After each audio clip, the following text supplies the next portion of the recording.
Hi, today is my second video. It's a sequence of 3 I have decided, and this one will be addressing safety with water.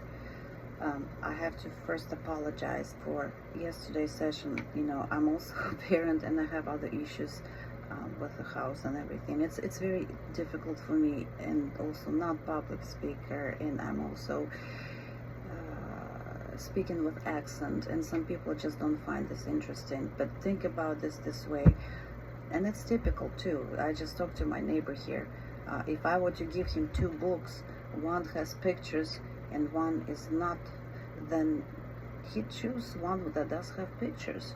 I don't have these pictures. I have the book with information in it. So think about it that way. I'm doing this video while my child is still asleep because, it's a lot of distraction, noise, background. Then I have to go get him vitamins, minerals, and so forth. So I'm getting busy. And people that have kids like that, they know. But I'm trying to accomplish some things, so many things at the same time. And today it's going to be water safety. I've got some of my notes. And I also posted 4 videos from when my child learned about water exposure and so forth, and I tell you where that started, because there's 5 stages of grief that they teach you in psychology, and the last one is acceptance. With us, we don't accept. we go beyond that, and that's why I'm making these videos now, because I never accepted. I accepted he's autistic, but I never accepted that just gonna live like that and not make any change in his life. So sorry about, I always like to talk about things other than, but so today we're addressing water safety. And when you get that diagnosis, you don't know anything about it. Well, now it's more information, obviously, but when you just first start, you don't know what that is, how long that is, how to deal with this. Proactive parents like myself, they're looking for that stuff because they need to learn about autism before they address that to their children. And this is an established fact. These children get attracted to water. And yesterday in the video, I forgot to mention that those 3 boys in Florida that got drowned in 2 weeks, they were ranging from age 5, I think it was 4 to 7. And that's important because statistics say it's actually 7. And then don't think about that way. Think about that you don't have the time. You have to be preventative. And we start thinking about water situation, observing him in the bathtub and everything. And I also read about it, that they like to go to the water. They just don't know the consequences, and they never will. That's why they drown. And that's why ABA is not helpful either. You want to teach them to swim physically, and you have to address that as early as possible, because they already like to be in the water. You just have to give them the tools. You have to teach them, and you have to teach them yourself. And we specifically, we had to even be more persistent with that, because we live by the pond, which is a few steps from that house. And we decided to accommodate, and this is what I call the special needs. We decided to accommodate him and his special needs, and we decided to get him a pool. That pool was built specifically for him. And the reason I addressed it has to be secure, gated. Yeah, they love water, and you want to protect that pool so they don't get in there by accident when you forget to lock the door, whatnot. It has to be secured so they don't have access to that at all times, because every time they have access, you have to be there too. And that keys, put them in the locks box, and I addressed that in the first video sequence. So we bought him a pool in 2017, and that he was 5 years old at the time, right? He was 5. And we start teaching him how to swim, getting into pool. You can look at those small videos that I posted prior. He was even afraid to jump. He didn't want to jump. And we taught him that. We want him to introduce him to a larger area where he can swim, that he was a little bit scared. You can see this on the videos, like you jump, and he actually like goes and slides down, you know, he didn't want to jump. But then the last video, the third one, it will show you that he was jumping and everything, and he was even swimming too. But there was steps that we did, and he learned to swim sometime, or pretty quickly actually. He learned to swim, I would say probably the same year. And then we had that pool, and we always had to be there, watch him. We also used some gear. That would be the vest. We also had like a foam board, and you can put him on that board so he has stability and he feels safe, because he's not going down, and he's gonna stay on the board while we can use working on his arms and things. Because he knows he's already secure. He doesn't have to go down the water and drown, or you know, get discomfortable at this point, because I would not let him drown. I was right there. And so he learned to swim, but it was not a proper way. Like we call it a dog swim. You basically staying in the water, and he always would try to go to the edge of the pool. But if you think about the pond, there is no edge. So they go in there and they don't swim, or if they can swim for a short distance, there is no edge where they can get in and say, stop and hold and take a breath and rest, whatnot. So that's why you really actually want to teach them to swim. You want to start it first.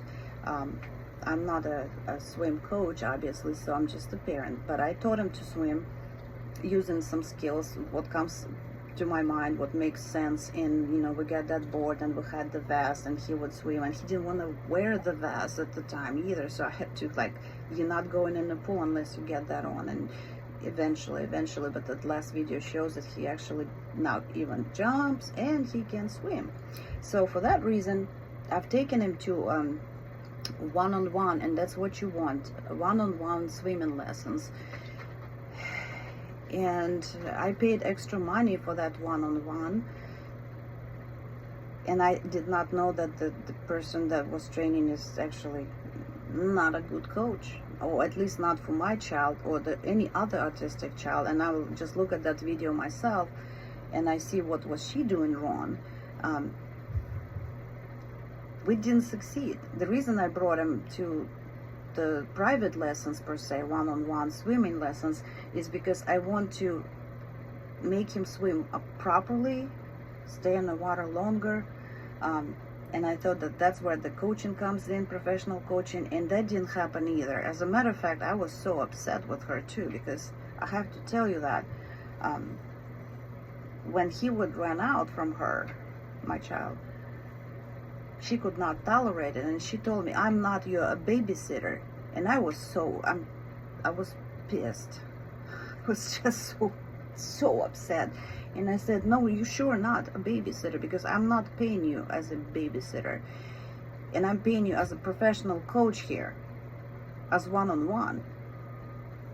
But she zero ABA skills, because she can have swimming teaching skills, but when you approach an autistic child, you will require different kind of skills, right? And she had zero ABA, like I said. And I have this video right here. I'll show you again what she's doing on here. Look at that. She is taking his arms and making him grasp while he is trying to stay afloat on the water. Now, do you think this was helpful? Do you really think this was helpful when she's basically making him, while his body is going down the water, she's making these motions by hands? Hello? You have to establish safety for him, because he was always kind of a little bit like hesitant and scared. You have to put him on that board so he stays afloat. And then you take his arms and teaching him that, because you have to give him stability and security first, and you have to hold him somehow in that water. This is my analysis back, 5 years back, whatever. She wasn't even teaching him right. Look at that video, look at it yourself, much better quality, because I uploaded that video. And this is professional coach one-on-one for you. Yeah. So this is why I said you want to teach them yourself. You want to introduce them to the water as soon as possible. We were forced to do this because of that pond location.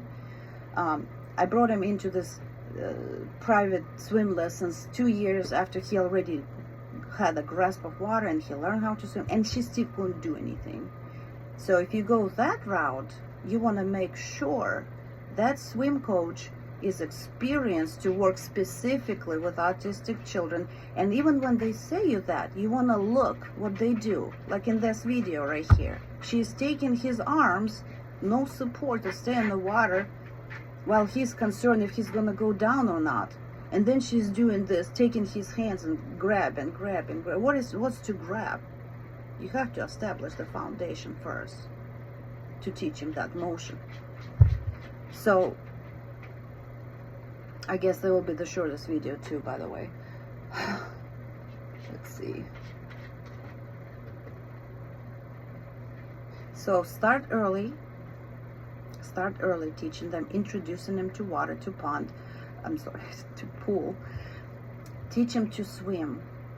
You need vest, you need foam board so they stay afloat, you need other floats, and then eventually they will learn to swim. You do have to you have to kind of support them and see if they make any motion, because also they have to trust you, because they have to know, or get used to rather, that you're not going to release these hands and they go down and they get scared, they never come back to that. But then when they leave the house, they go to the pond, it's slightly different, and they're going to go there and it probably end up not very good.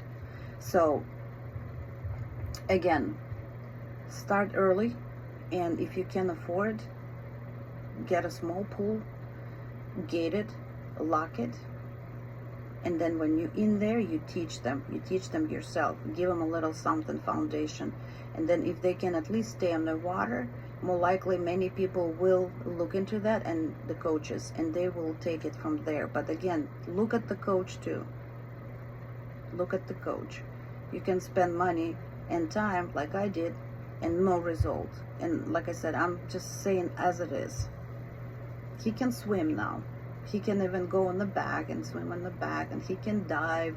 It comes with trial after trial.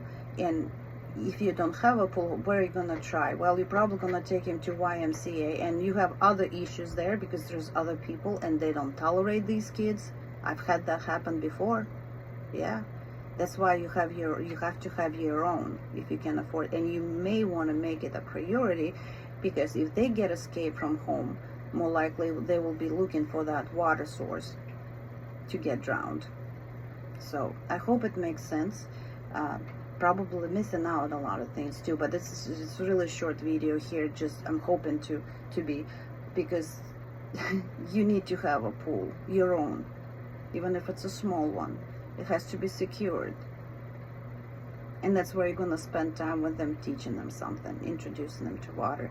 And again, the very important thing that they need to transition to, because at the pool he swim to the edge and then he can come out. If you look at the water, like sea or the ocean, whatever, there is no such. There is no place where they can just lean in and stay there. And no, that's what happens. Okay. And so my next video will be elopement from home, and I'm still gathering some information. I need to reach out to my deputy, ask him some questions before I come up with this presentation. Again, there's a lot of things, and it's going to be a longer one because there's more things to it. Okay, so wishing you a good day. I hope it's helpful. Go look at those videos that I just posted there, 1 minute or somewhere there, and you see how we progressed from not wanting to jump in the water. Eventually I won't get him out of that water. Okay, all right, talk to you soon.